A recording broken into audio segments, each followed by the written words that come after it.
So we're going to talk about the Enneagram. If you guys were here last week, we kind of started this thing. So I'm going to kind of recap a little bit of that and then jump into some stuff. We are going to talk about some of the types tonight. If you were disappointed that we didn't last week, there's a good reason for that. All right, who's ready? Woo! Good? Cool. So recap here. Last week, kind of gave you guys information about the Enneagram by addressing 3 different questions. First off, what is it? What is this thing? Why does the Enneagram matter? And lastly, what's it for? What's it help us with? So very briefly, hitting those things very briefly. What is the Enneagram? Anybody that's brand new that just weren't here last week and you're wondering what the heck is this thing? Enneagram, it sounds weird. Ennea just means 9, and grammus means a written symbol or a graph. So you've got 9 points, a graph of 9 different things we're trying to talk about. So the common description of the Enneagram is that it is a powerful and dynamic tool or map that describes 9 distinct and fundamentally different patterns of thinking, feeling, and acting. Or you can kind of think of it as a map to describe why we do what we do and where our motivation comes for doing those things. Second question that we got at was, why does the Enneagram matter? It matters because it shows us how our type reveals specific coping mechanisms that keep us from living into our truest and deepest potential. It's sort of how childhood survival kind of muddies up the pure and innocent way that we first enter the world, because inevitably we all experience some form of wounding as kids. Wounding is where personality kicks in to protect us. But as helpful as personality is in childhood, it's often the very obstacle that keeps us from becoming the healthiest versions of ourselves as adults. And then lastly, the last question we asked was, what is the Enneagram for? What's it help us with? First and foremost, fundamentally, the Enneagram is all about transformation. Kind of becoming more than our patterns, more than these things we don't realize are running us that came from wounding in childhood. And secondly, it's about compassion. Having greater levels of compassion for ourselves. Once we get to understand why we do what we do, we have to have compassion before we can change. And then compassion for other people. We can understand that this behavior actually isn't as personal as it feels to me. So that's your recap. And I do think Matt printed out some stuff for you guys, kind of a synopsis of last week's little talk. That's hopefully helpful. So again, last week if you were here, you noticed that we didn't really get into describing any of the types. Sorry if that was frustrating, but there's a good reason for that. Some part the history of the Enneagram that I've been taught about is that it was originally it was an oral tradition. It was completely taught orally to small groups of people, and often those people were actually asked to keep it in secret. There weren't any books written about this thing called the Enneagram until the 1980s. There's a lady that I've learned a lot from about the Enneagram, who was trained by Richard Rohr. He's this ninja guy. And he asked her not to tell anyone for the first 5 years of her training with him, to talk about it, to tell anyone about it, which is crazy.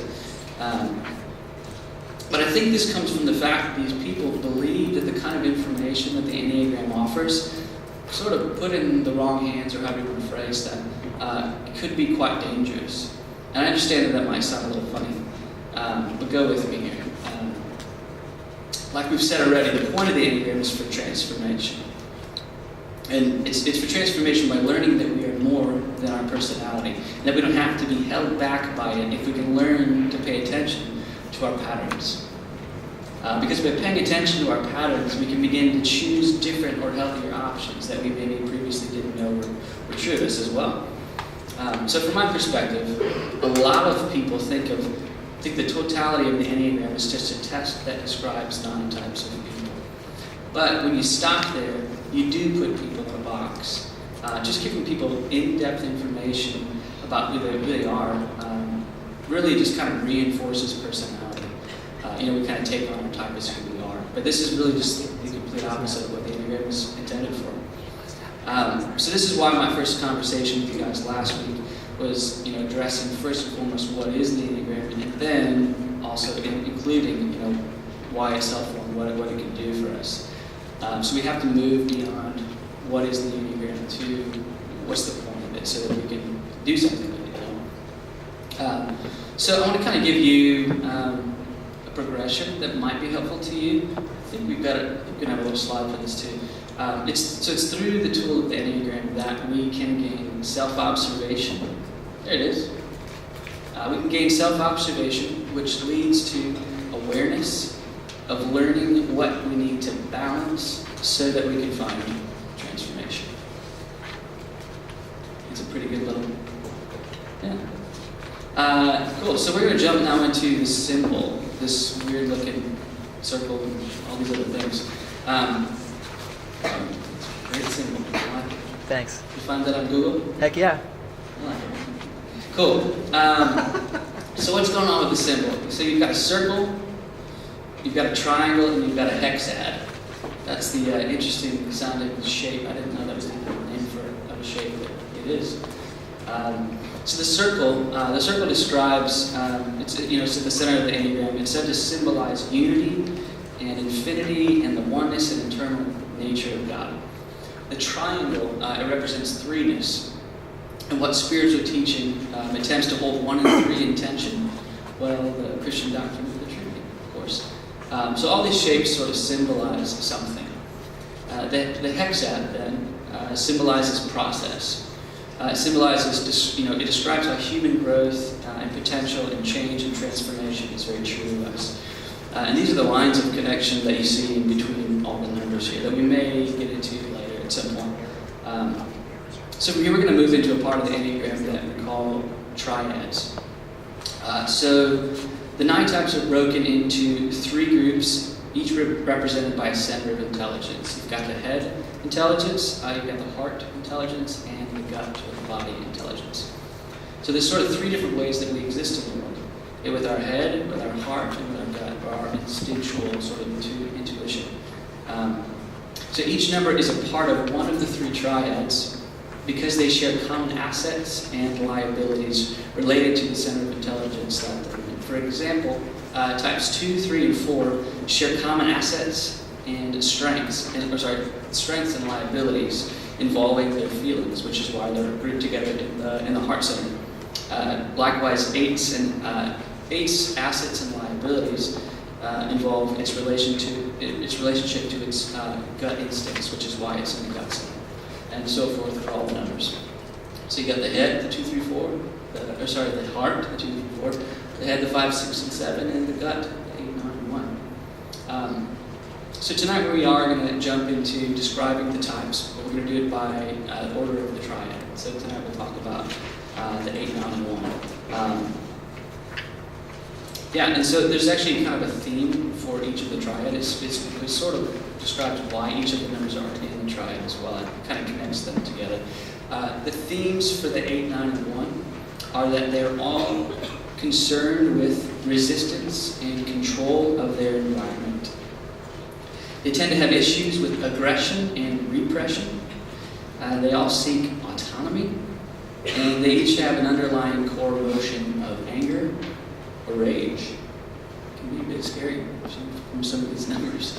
So this is there's a progression as well that each of the numbers have that you'll begin to see at the next 2 weeks within these triads. So the progression with the numbers is that the 8, the first number of the triad, is the externalized version of the theme of the triad, or the externalized version of anger.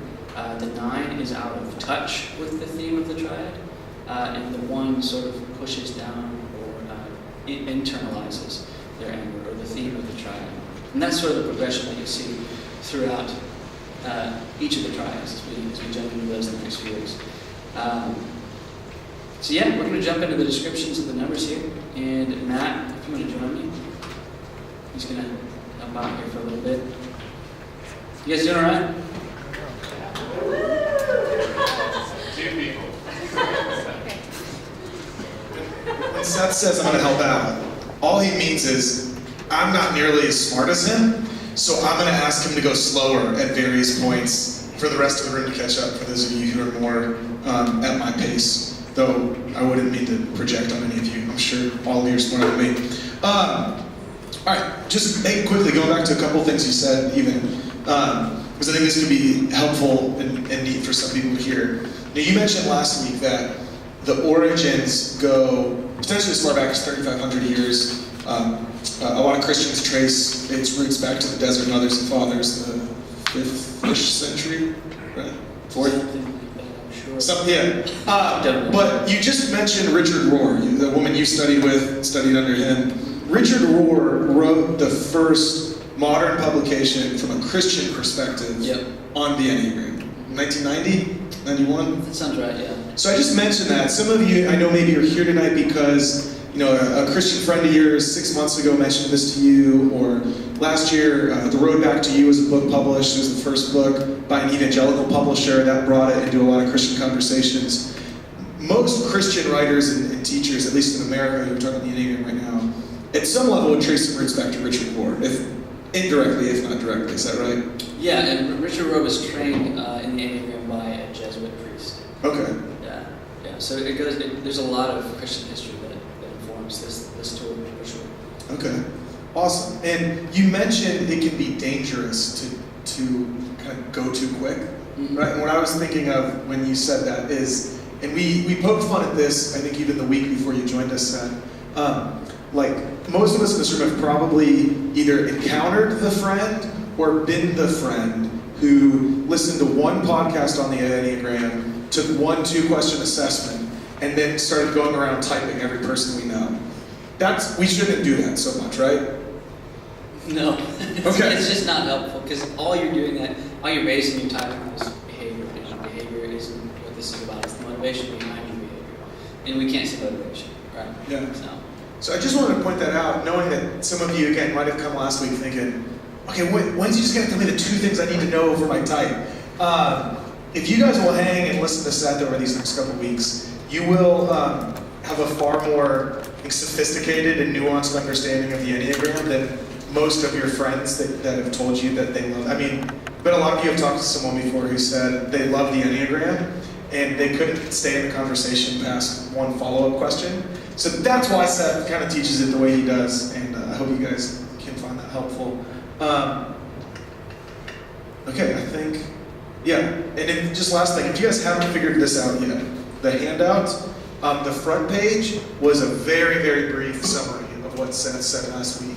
And then the corresponding pages, we have 1 page on a type, and then a blank page to take notes with, and it kind of alternates like that. So just use it if it's helpful. If you're not a note taker, no big deal. There's no fill in the blanks, but that's sort of how we put that handout together. And I tried to put about 8 on each table, but if I didn't, Brantley's in the back. We have more. We also have more pens, so just wait with Brantley in the next minute or 2 if you want one. Okay. So we're starting with the gut triad. Yep. Why do you start there? Well, it's commonly where a lot of teachers actually start. It's just the triad that's at the top of the circle. So it's not because it's your favorite? I mean, some of my favorite people are in 8, 9, and 11 for sure. Okay. Yeah. All right, well, let's get into it. Yeah. Tell us about the 8s. Really briefly, before we jump into it, what you're going to hear, the descriptions are mainly the average health of each person, largely because most of us live in the middle our whole lives, kind of right here on autopilot, because when you're unhealthy, when you're in pain, you don't want to stay there for very long. So we try and get back to where we previously were as quickly as we can. But it also takes a heck of a lot of work, and a lot of pain experience to become super, super healthy. So a lot of us live right here in the middle. Secondly, I'm going to just say that you're probably going to see yourself and read yourself into a lot of these types, which is normal, and that's okay. But the question you need to ask yourself when trying to figure out what your type is this description pervasive of who I am? Does this describe who I've been the majority of my life most of the time? Okay, so on that, just a little fun. Raise your hand if you think you know your type. Not going to call anyone out, okay? So a lot of people listening think another type. Keep your hand up if you think you're in this triad. You think you're an 8, 9, or 1. Okay. All right. Cool. That's going to be fun. I'm going to ask the same question at the end of the night and see if anyone's maybe changed their mind or isn't sure. So yeah, 8s. All right, let's do it. 8. Cool. I think we got some slides for this too. So, yep.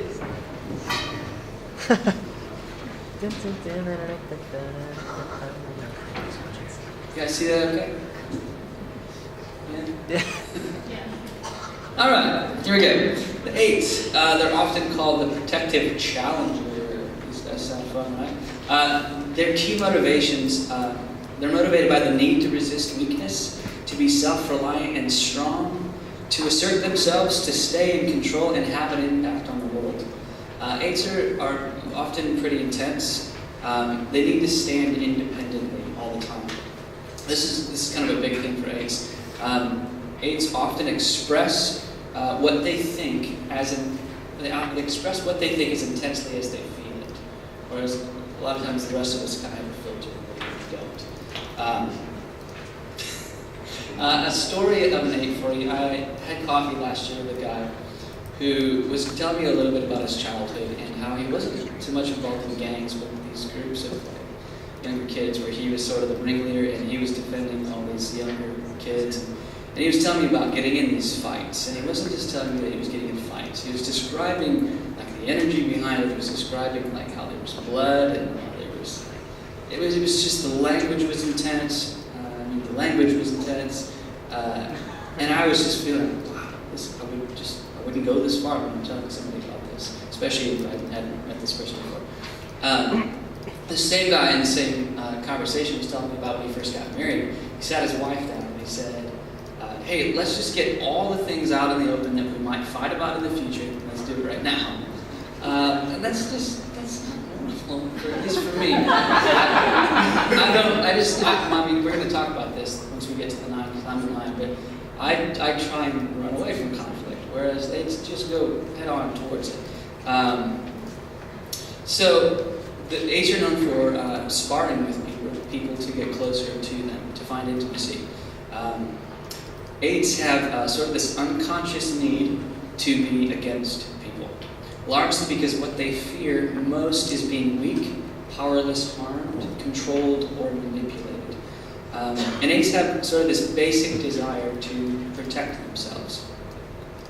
8s kind of know who they are by what they're against, and so they can feel energized when they participate in conversations where everyone disagrees about something. They have a tendency to think in extremes and to see things in black and white, sort of either all in, not at all, or kind of friend or foe. 8s take on the cases of other people. They fight for injustice and they defend the innocents. They fight for the underdog. And they really want to build others up to be their equals. 8s' focus of attention, this is sort of where their energy naturally gravitates to without thinking or realizing it.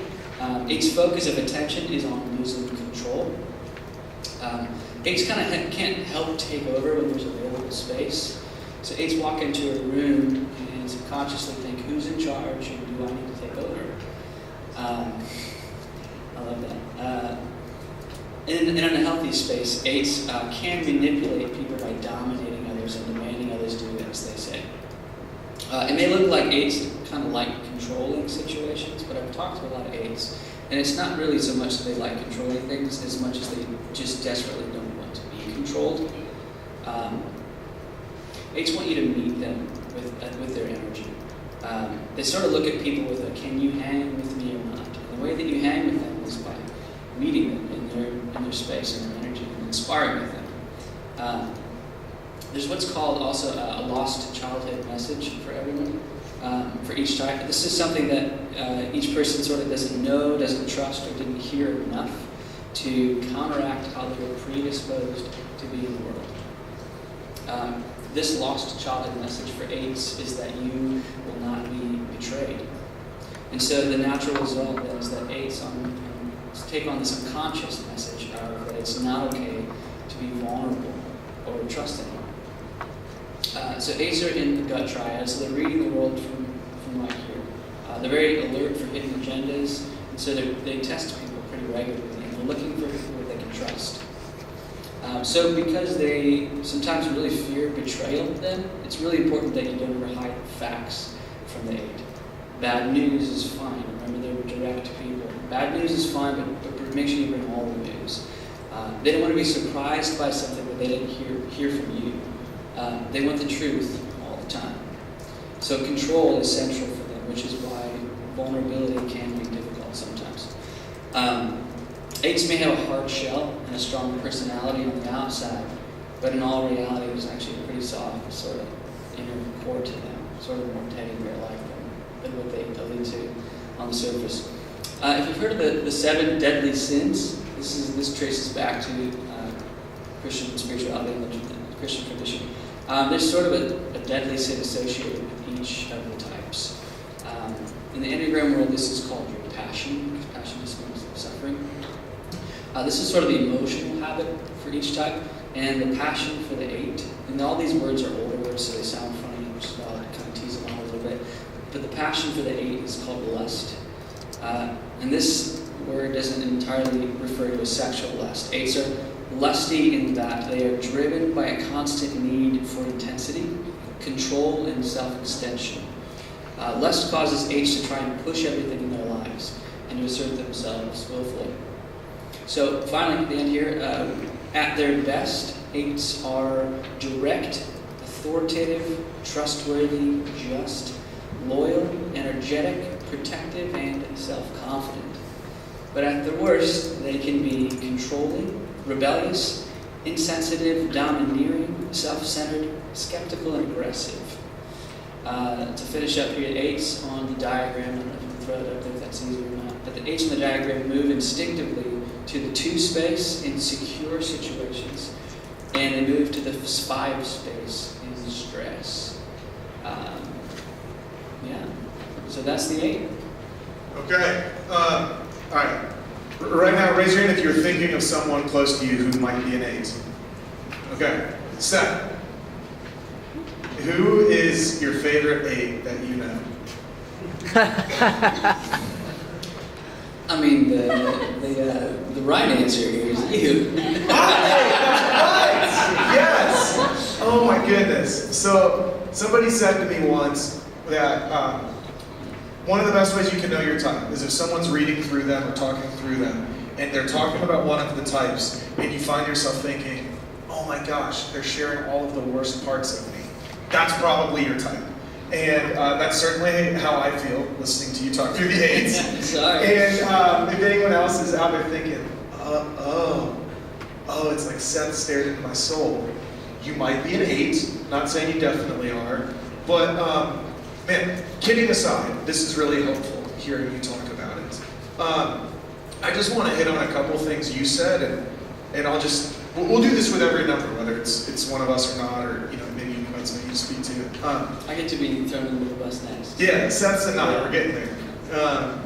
And Seth's wife is a 1, so he's got to be very careful what he says on that number because we're recording this. But okay, so I'm just going to try to share a couple anecdotes and examples that maybe can help you guys formulate it, where you see this playing out in your life, and then Seth, maybe you can just make things sound smarter. You mentioned that 8s, they really like verbal sparring. It's almost a source of connection for an 8. Yep. So I know for a lot of my life, people, a common experience for 8s is other people think you're angry, and if they tell you that, you kind of think, I'm not mad, why do you think I'm mad? And the most extreme example I can give of this is, I've learned in the last year or two that my best friend from high school, we're still best friends to this day, he's also an 8. And we were at a sports bar with a group, there's a few couples, we're hanging out, had dinner, and there was a game on, we weren't really watching the game, we were more talking. And we get into this debate about whether or not golf is a sport. Now, at some level, a lot of guys do. You just have these dumb bar arguments over, things like this. But we got so heated, and other people at the table were starting to feel uncomfortable. It's worth mentioning, neither he or I golf very much. It's not like this is a passion of our life. And, my wife said to me later, she's like, you and Casey really get aggressive. But to Casey and I, it was nothing. We didn't need to apologize later. We were almost oblivious as to how uncomfortable we might have been making other people. So if someone's an 8 here tonight, and maybe they're just starting to learn that they're an 8, what encouragement would you give them? Like, maybe if someone's an 8 and they haven't done this before, they've probably had a lot of experiences in their life where they're thinking, I promise I'm not a jerk. Like that's, even if you've never said it out loud, you've thought so many times that no, I'm not mean, I promise. I'm not angry all the time, I promise. What encouragement could you give an 8 who's been wrestling with that a little bit? That's an interesting question. So I think everybody experiences this at some level. You know, it's sort of the fish in the water idea. The fish doesn't know it's in water, right? Because it's been in water its whole life. Each of us kind of don't know that our behavior probably comes off in a certain way because this is what we've done our whole lives. And encouragement, man, I think it's important to know some of this stuff so that you can be a little bit more present to how you're coming off to people. But it's also, you know, a lot of our behavior is sort of just, it really is a defense mechanism of sorts that we've taken from childhood, you know. That's one of the ways that I think I can have compassion towards myself and other people. But I don't know, that's an interesting question. We'll come back to that later. Yeah. That's okay. I kind of put you on the spot with that. Another thing you said that I thought was really helpful was 8s want to have all the info, so you can be direct with them even if it's bad news. They just don't want to feel like you're withholding things. Right. And that gets into the 8s are not afraid of confrontation, right? So if someone's thinking that they might be an 8, would one helpful filter question be, how do you feel about confrontation? Or is that maybe poorly phrased? I don't talk to them. Possibly, yeah. I mean, 8s aren't afraid of confrontation, for the most part. A lot of other types, depending on which one you are, the 2, the 9, the 7, a lot of them are running away from certain things. 8s, for the most part, are pretty okay with, let's just do this, you know? I think that's a great question, for sure. Are you afraid of conflict or not? You know, how big of a deal is that? Can you do it? Is it easy? You know? It usually is for 8s, I think. Yeah. And you mentioned 8s. Sometimes it comes across like 8s need to be in charge, but that's not really it. They just want to respect who's in charge, or respect that there is some kind of order. Am I? Yeah, you tell me, because you're an 8, but I think anytime there's space, there's a chance that, really, I think it can be brought down to the level of, there's a chance that there's some betrayal possibility. Does that make sense? Yeah, I mean, I don't remember I said only be vulnerable, so I don't know if I want to answer this. If I'm not filling in all the space, there's a chance that somebody else might not know about it, and I won't have all the control. Yes. Control is central. Yes. Right. Well, I'll tell you this, and this is, I guess I will be vulnerable to say this. If I don't have all of the information in a situation, it is very instinctive for me to assume other people's motives and assume a narrative that's probably far more malicious than what's actually true. So, you know, just put it like in office politics. Right? Like if I see a couple people talking, and I don't know why they would be talking, I can concoct this whole story on how they both are out to get me, and they are planning something that I'm not part of. And like, really, they were just, you know, exchanging recipes. Totally. So, you know. Yeah, this is one of the ways that we write stories in our brains. This is one of the ways that 8s do it. Friend or foe. You know, I'm not a part of whatever that is, so that's one of the patterns that you can catch yourself. And like, well, actually, is there a chance that he's talking about what you said, recipes? Maybe, probably, actually. Yeah. Yeah. Well, so that's where I want to, I'm always trying to go back to this, is how does this help us in our spiritual journey? How does this help us in discipleship? By me knowing I'm an 8 and knowing that's a tendency, it creates a little bit of a governor on my desire to be aggressive. And it's a good reminder for me to go to James 1:19, be quick to listen, slow to speak, and slow to anger. I think 8s often can be quick to anger. It's not that they are perpetually angry, that would be the stereotype. It's just that they can get there quicker. And so by me knowing I'm an 8, I can lean into a verse like that, and it's hard. I mean, as an 8, that's part of my cross to carry, is I've got to be slower. I've got to be quicker to see understanding. because my instinct is not to understand. My instinct is to assume the worst, potentially. Yeah. Last thing, I think, before we go to the 9s, can we go back, Eric, I don't know if Brandon looked up, but can we go back on the slides to just the symbol? Oh, yeah. And I think we can talk about this a lot more over tonight, the next couple of weeks. But Seth, you touched on the relationship to the 2s and 5s. Can you just repeat that briefly? Yeah, so these are what's called the lines of connection. Some people call them where you go in integration or disintegration. I like to say it's where you go in stressful situations. It's instinctive move in stressful situations or in secure situations. It's not so much health as much as it's about if you're feeling secure or not. So the 8 moves to the 2 space in secure situations, and it moves to the 5 in stress. So what that means is the 8s are naturally sort of more aggressive, more independently standing on their own. When they move to the 2 space, 2s are moving towards people. 2s are this is where they're helping people. This is where they're standing up for the underdog. This is where they're fighting on behalf of other people. In their own 8 way, they're using 2 behavior to look to people and help them. The 5 is the 4, 5s, and 9s are all naturally withdrawn. And this is where the 8 is maybe going to start practicing some what you were just saying, more cognitive. Like I'm going to think about what I'm about to say. The 5s are the thinkers, the more external version of the thinking space. So it's moving towards thinking about what it is that I need to take care of for myself. Moving into that space, thinking. Yeah, thanks for explaining that. And I think we'll revisit that as we go on. I realize if you're not familiar with the types yet, that hearing that 8s go to 2 in security means nothing because you don't know what a 2 is. But I think over the next couple of weeks that will become more clear. Should we go to the 9s? I would love to, yes. Let's do it. You'd say this is your favorite number, right? It's the hardest number because it's me. Okay. Yeah. It's all right. We're here cheering for you. Can I get you, sparkling water or something? What makes you more comfortable? What's your thing? I'm good. Just practicing naming these things about ourselves is what's really important. Because they slowly lose power over you.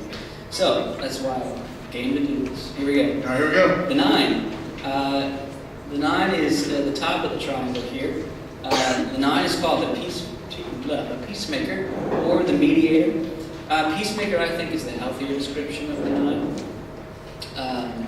Largely because what 9s are running away from most is conflict. And peace, you can sort of create an imitation of real peace.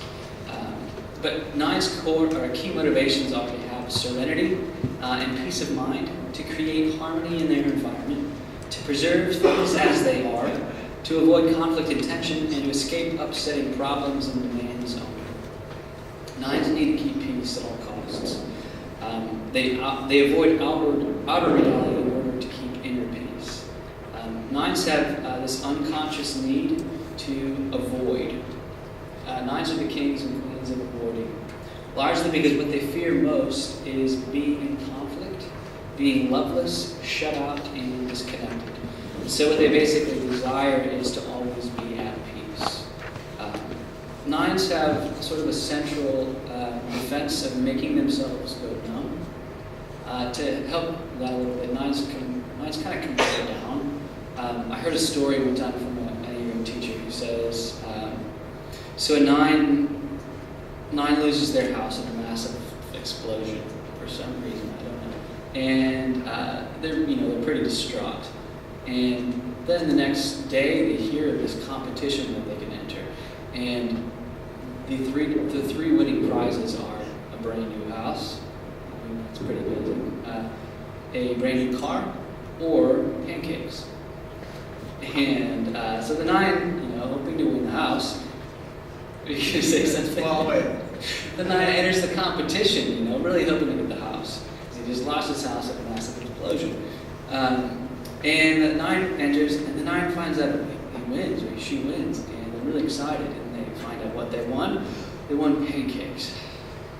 And the way to deal with this disappointment is they tamper down their emotions, and they say, "Oh, but I love pancakes." Okay. All right, I know some 9s. 9s compare down. It's just a defense for 9s. Is that what you're going to say? No, keep going. I just like pancakes. I'm not. I do too. Nines are self-forgetting in that they mentally diffuse their attention, so they forget what's important to them as a way to not cause tension and conflict. They think if we could all just get along, it would be peaceful. Nines are very busy at keeping anything in that would cause conflict and anything out that would steal their peace. Nines forget their own personal point of view and merge with the viewpoint of others. It's sort of a learned thing to push down their personal opinions because standing on any sort of ground means you're defending something you have, and it could cause conflict. It's a big fear for nines, causing conflict. So you're not going to stand on anything. It might mean you're against someone else. So it's easier for nines to self-forget because for nines, nothing really matters that much. You can go with whatever you want to do. So it's hard for nines to know what they want, and it's easier for nines to know what they don't want. So going along with people doesn't really seem so much like a sacrifice. So the focus of attention for nines, this is again sort of where their energy naturally gravitates to without realizing they're thinking, is on other people's agendas. Again, they merge with whoever they're around in healthy times. So what's more important is that I do what you want to do. Other people's agendas is the focus of attention. So nines walk into a room and subconsciously think, how can I avoid conflict and bring about reconciliation? Sure. The best parts and the worst parts of nines are their ability to see two sides of everything. The reason is initially to avoid conflict. I'm going to go with anyone that's the best option here to run away from conflict. But it's also why they're really, really good mediators. So again, the nines are in the gut triad. It's also called the anger triad because they all have a core emotion of anger. But how do nines deal with anger? Again, the progression that I mentioned earlier was that age of the externalized version, nines are out of touch with anger, and one's internalized, they push it down. So most people have never really seen a nine angry. You will not ever see me angry, ever. It's just not a thing that I do because anger is a big thing that causes conflict. It's something I learned from childhood. But the way your emotions have to express themselves in some way. So for the nine, how anger shows itself is through passive aggression and stubbornness. They say nines are maybe the most stubborn member on the family. Sorry, wife. Nines can manipulate people by checking out, and again, like I said, passive aggressively resisting others. Nines often operate by inertia. So the law of inertia is, I think you guys know this, a body in motion stays in motion, a body at rest stays at rest. So nines are kind of like elephants, so they might take a heck of a lot of effort to get up from doing something. Well, once they get going, man, they can go for a long time, but once they stop, good luck trying to get up and start it again. So inertia is a big thing for nines. There's the lost childhood message for every type for the nines. Again, this is the message that is one of the specific ways each type overcompensates for on some unconscious levels is to be perceived that they're lacking or missing. So the lost childhood message for the nines is that your presence matters. So the result is that they take on an unconscious message that it's not okay to assert themselves. So doesn't that make sense? Why would I assert myself if my presence doesn't matter? Also, it could cause conflict. So again, there's a deadly sin, or what's called in Enneagram military passion. For the nine, it's sloth. That sounds fun. Sloth really doesn't just mean laziness, because nines really can be quite accomplished and active. Rather, it refers to a desire to be unaffected by life. It's an unwillingness to arise with the fullness of one's vitality to fully engage with life. So to finish up here with the nines at their best, I am pleasant, peaceful, generous, patient, receptive, diplomatic, open-minded, and empathetic. And unfortunately, at my worst, I'm definitely spaced out, forgetful, very stubborn, obsessive, apathetic, passive-aggressive, judgmental, and I don't want to do anything. I'm unassertive. Nines on the diagram, on the little circle with all those funny lines, they move instinctively to the 3 space in secure situations. they move to the 6th space in stress. These are instinctive moves. I can touch on that if you want me to, Matt, but that's the 9. Seth, thank you for sharing about that, recognizing it's your number. I'll say what I'm sure some people are thinking right now. It seems like a healthy 9 is a really lovely person. Like, we all want 9s in our life, right? Yeah, you do. Everybody, I've heard it from plenty of people, Enneagram teachers.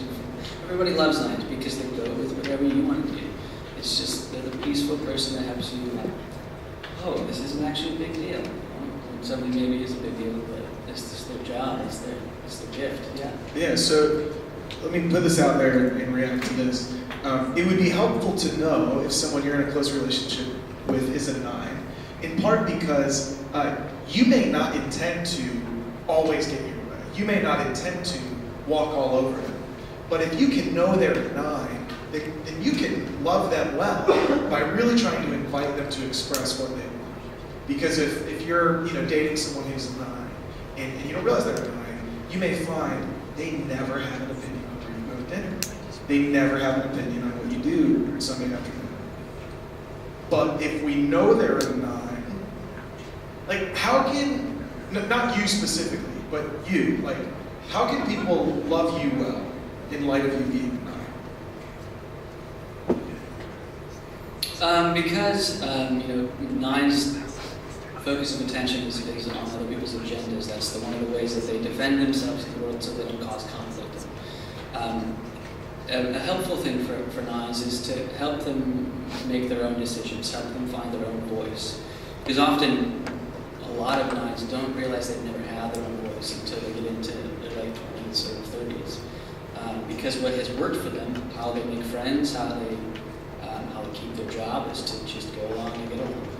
So inviting them to figure out what their own voice is a really big thing. You don't ever tell a 9 what to do because again they're the most stubborn number. And you tell a 9 what to do, and I'm just going to be like, no, I'm going to do my own thing, So inviting them, asking them questions, because that's also the gift of the 9s. The 9, for the most part, isn't really giving you their opinion. That's a pretty rare thing. They're often just relaying information about a topic. And it seems like an opinion because that's how most everybody else communicates, is through opinion. But a lot of times it's information. So asking them questions, helping them figure out what they actually want. Because they do have an opinion, it's just underneath the surface because of that's how they made their way in the world. It sounds like what you're saying is 9s really have so much to offer the world, but they may need a little bit more help than the other members at bringing that out of them. Is that fair? Yeah. Yep. Yeah, I have said before I started learning the Enneagram that the only reason that I've been capable of doing anything important in the world is because I've surrounded myself by strong, important people. Which is and isn't true.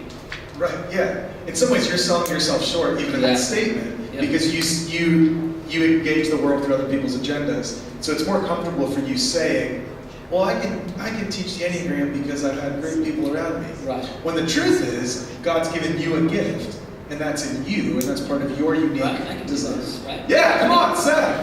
No, that's it. But I come back to this idea that if you're in a friendship with a 9, be their advocate. Be their champion. Tell them that you love them, that you believe in them.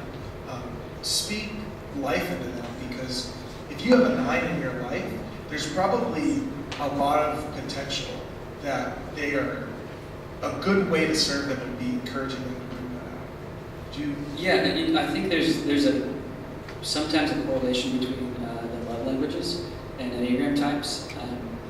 I think a lot of 9s' words of affirmation is actually something that's true for them. Even though it takes a long time before they actually believe what you're saying about them.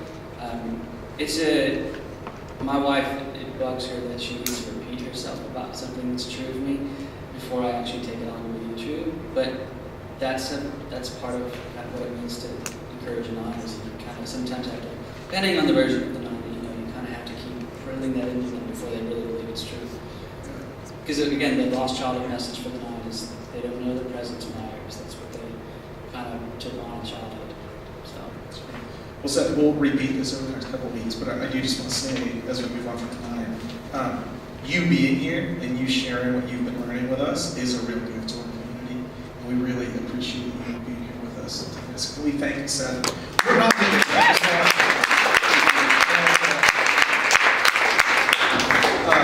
Now, I thought you were segueing to the one about 2 minutes ago because you said 9s often surround themselves with like strong people. And you mentioned you're married to a 1, right? So let's go there. Last time of the triad. Tell us about the 1s. My wife is amazing. She's crazy and she's strong. You'll get to hear about her now. This is just going to be a love note to your wife, isn't it? You're going off notes. She's pretty, her eyes. No, the type. 1. Cool. All right, here we go. You guys good for the 1? Yes. Here we go. 1 is often called the perfectionist or the reformer. These titles often have to do with the dominant instinct that you have that maybe we'll get into later. But the perfectionist is what the 1's often called. The 1s are motivated by the need to be right, to have integrity, to strive for higher and higher and to improve others, to be consistent with ideals, to justify themselves, and to be beyond criticism so as not to be condemned by anybody. 1s have an unconscious need to be perfect, largely because what they fear most is of being bad, evil, wrong, inappropriate, or irresponsible. And so what they basically desire is to have integrity, to be virtuous, ethical, committed, and to be, it sounds like funny, but a good boy or girl. So 1s often spot things that others don't see, sort of desperately trying to be right or correct. They can possibly worry about making wrong decisions.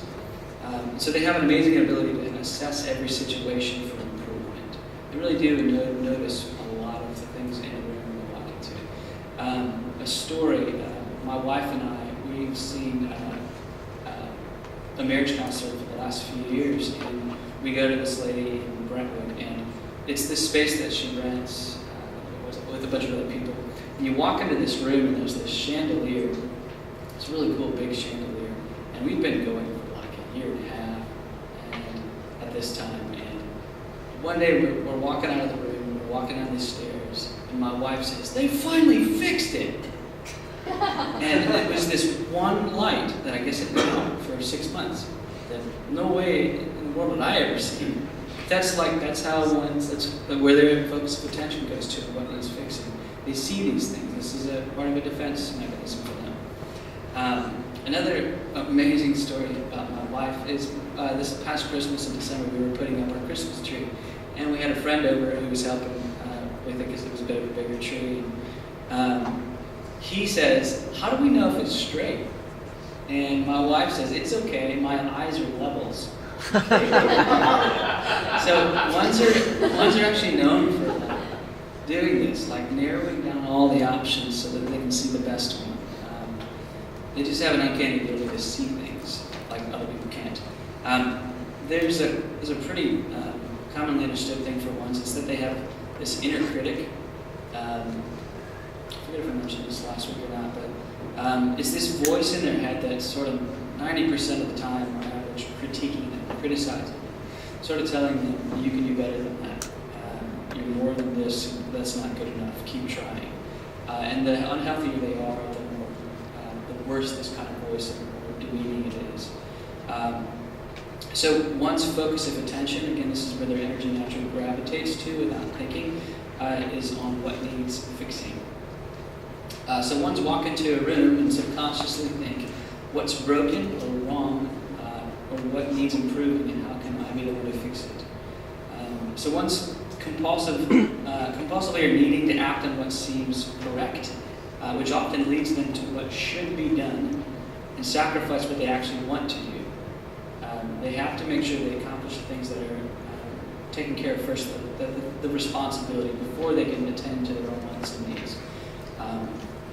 So, this often sometimes then produces resentment because they're the ones that are sticking around doing the thing after the fact that everybody else will. There's a right way to do everything. There's a better way, there's a best way, and The ones kind of can sometimes find themselves resentful that nobody else worries about this nearly as much as they should. Well, I'm just going to have to be the one that does it. So they take in all the information that they see around them by doing this, because their eyes are levels, and they narrow it down with this critical voice. What's the best way? And they present it to you in teaching form.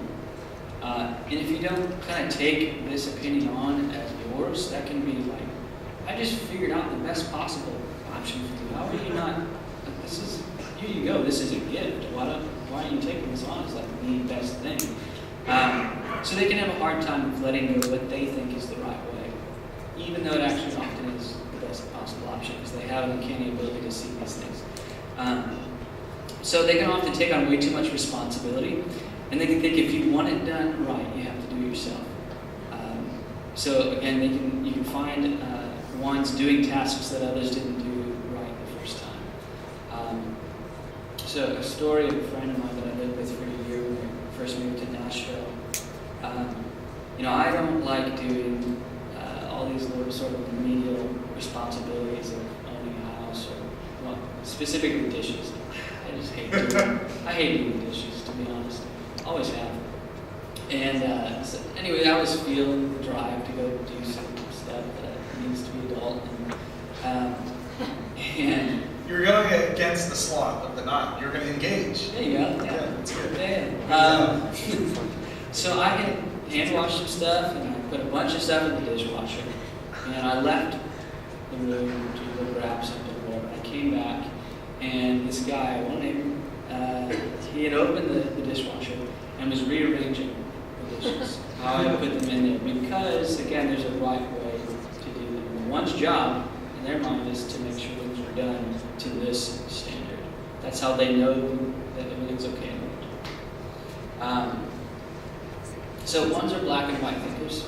I kind of hate ones and these are all in their own way, but they believe in their own moral superiority. It's a hard word to say, I guess. And they're driven by their own internal standards. That's a helpful thing to hear if you're wondering about. Sometimes ones and threes can confuse themselves because they're achievement based. They want things done and accomplished. Ones are internally their sense of their internal their standards are internal. Threes are looking at other people don't know what's important. Ones can sometimes manipulate others by correcting others and insisting that others share their personal standards. So ones set the bar here, and if you meet that standard, they're going to keep raising it over and over and over, because the highest possible is the best, and that's a representation of who they are. So ones like earned achievement. Everyone gets a trophy, kind of, that whole thing kind of pisses them off, There's the parable where all these guys work, and then people keep coming in. I'm watching this. You're doing great. Keep going. And new people come in to work, and at the end, the boss man pays everybody the same. Yeah. That's like, what? Yeah. You work for what you do, what you make, you know? Jesus was challenging ones with that. Exactly. Absolutely. That was a one message for you. Okay. One thing that's really important to know when it feels like ones are criticizing you, this is actually their way of loving you.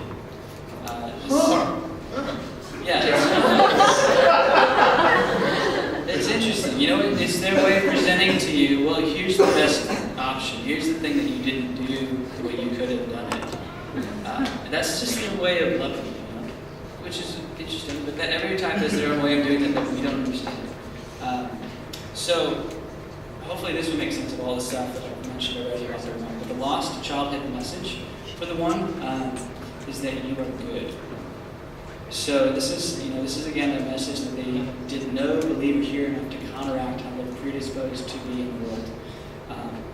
And so, not knowing or believing this message that they are good without doing a single thing to prove that to anybody, they take on this unconscious message of it's not okay to make mistakes. So not knowing, that they're already good, they will compensate by striving to get things done and to make things withstand. To close it up here, the passion of the deadly sin for the one is anger. It might be a little bit more accurately described as resentment. Anger in itself is not really the problem, but in ones, the anger is repressed, leading to continual frustration and dissatisfaction with themselves and the world. So finally, their best ones are ethical, reliable, productive, wise, idealistic, fair, honest, orderly, and self-disciplined. At their worst, ones can be judgmental, inflexible, dogmatic, obsessive-compulsive, critical of others, overly serious, controlling, anxious, and jealous. So many things that you don't like to hear about yourself. But yeah. And then finally, the ones in the diagram move to the 7 space in secure situations, and the 4 space in stress. So that's fantastic. I love the dishwasher story, and I think I know that roommate. I won't say anything else. But it's safe to say if someone has found themselves needing to rearrange how someone put the dishes in the dishwasher, they might be a 1. Like that's a filtering question. Yes, that's one way to one thing. Is that too shallow? Kind of. Sorry. I'm too. A little bit. I'm too lowbrow to be on stage with you. I'm sorry. I'm pulling you down. Not at all. It's one of the pieces of questions you can ask it, but you always have to ask why. Okay. Why are you rearranging the dishes? Because it could be the motivation of another member. Because employ whatever behavior you need to get you into that, or run away from what you're afraid of. As you were talking, the word that came to me, a word of encouragement to ones was the word grace. And I don't know, but I'm curious if you can speak to this. It seems like ones, maybe more than some of the other types, might have a hard time really embracing this idea that we can receive a gift that we don't deserve, because there's a right way to do things. Right. At both receiving that grace from God and then extending grace to others. Talk, if you can, about the need for, we all need grace. It seems like ones, maybe more than other types, might have a harder time embracing it, or not, I don't know. Yeah, so there's a handful of different triads in the Enneagram. They all are naming different things, but there's 1s, 2s, and 6s are also part of what's called the compliant or the dependent stance or triad. And what that means for the 1 is that they are sort of compliant to their superego. This voice in their head that is telling them there's always a higher standard. So depending on their space of health and the season of life, one way that they cope with things is that they can't let go of the fact that if I'm not performing at the highest standard of my capacity, that is a reflection of the fact that I don't know any good. So having grace for themselves, knowing that whenever they're moving into raising the standard way beyond anybody else, that's a representation of the fact that they're not believing that first and foremost they already are created in the perfect image of God. They're already enough and good. Sort of anytime you're striving for the thing that you think you need, you're really just producing an imitation of the real thing. Gosh, that's fantastic. Well, here's what I'd love to do. I want to just give you guys a few minutes to just react at your tables and talk with one another. I wrote some discussion guides. I'm not going to pass them out because I just want to give you a few minutes and just react to what you heard about these 3 numbers. If you think you might be one of them, maybe talk about that. If this brings up new questions in you. And what we'll do is, say over the next 10 minutes or so, I think Seth and I might just kind of wander around the room. And if you want to pull Seth over, if you've got a question for him, if you need to get going at 7:30, 7:35, you're welcome to go. If you can hang for just a couple more minutes, I think in about 10 minutes, we'll come back up and try to answer a couple of questions people might have, and maybe you can give a couple of closing thoughts. Sound good?